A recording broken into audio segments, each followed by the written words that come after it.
Hello friends, आज मैं आपके साथ डिस्कस करूंगा फीचर्स ऑफ डिपार्टमेंटल अंडरटेकिंग। जो भी हमारे डिपार्टमेंटल अंडरटेकिंग है, इसके फीचर्स क्या हैं, फीचर्स का मतलब खासियत या फिर करेक्टरिस्टिक्स क्या होते हैं। तो चलिए विदाउट वेस्टिंग एनी टाइम शुरू करते हैं।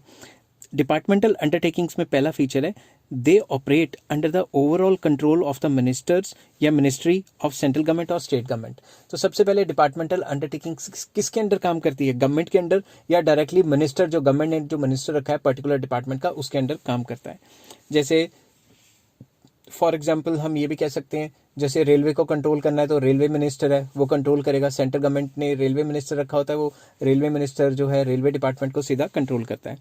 दे are a part of government only, there is no separate entity. उनकी कोई भी सेपरेट एंटिटी नहीं है, गवर्नमेंट का पार्ट माने जाते हैं, एक टाइप की गवर्नमेंट ही माने जाते हैं। ठीक है, गवर्नमेंट नहीं माने जाते, मतलब गवर्नमेंट का पार्ट है वो, गवर्नमेंट उन्हीं के थ्रू काम करती है। They are financed from the annual budgets of the government. जब भी सरकार या गवर्नमेंट हर साल बजट बनाती है तो उस डिपार्टमेंट का खर्चा और आमदनी उसी के अंदर डिस्कस किया जाता है। ठीक है, बजट के अंदर ही, और अगर उनके जो भी खर्चे होंगे गवर्नमेंट उसी बजट से निकालेगी। Revenues of the departmental undertakings are deposited in the treasury of the government.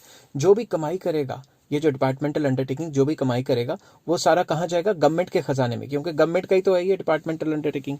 Next, staff, जो भी इनका स्टाफ होता है of departmental undertakings are civil servants and are recruited and compensated as per the rules of civil servants.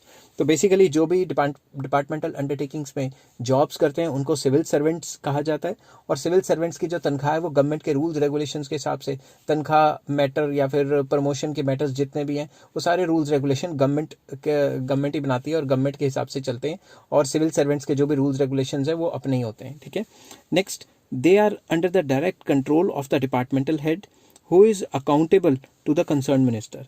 जैसे police department है, police department का head जो है वो जो डीजीपी है वो सारा का सारा डिपार्टमेंटल हेड है पुलिस का। अब कोई भी एक पर्टिकुलर डिपार्टमेंट का जो डिपार्टमेंट हेड होगा वो डायरेक्टली रिपोर्ट करेगा मिनिस्टर को, तो मिनिस्टर पूरा का पूरा कंट्रोल करता है उस पर्टिकुलर डिपार्टमेंट को। And last point, they can be sued in the same manner as one can file suit against the government. अगर किसी ने इनके ऊपर केस करना है या इनको सू करना है कोर्ट के अंदर, तो इनको उसी तरीके से सू किया जा सकता है जैसे गवर्नमेंट को इनके ऊपर केस होना, मतलब एक टाइप का गवर्नमेंट के ऊपर केस होना। I think features of departmental undertaking आपको क्लियर हो गए होंगे। नेक्स्ट वीडियो मैं बनाऊंगा merits of departmental undertaking. Till then take care, have a nice day.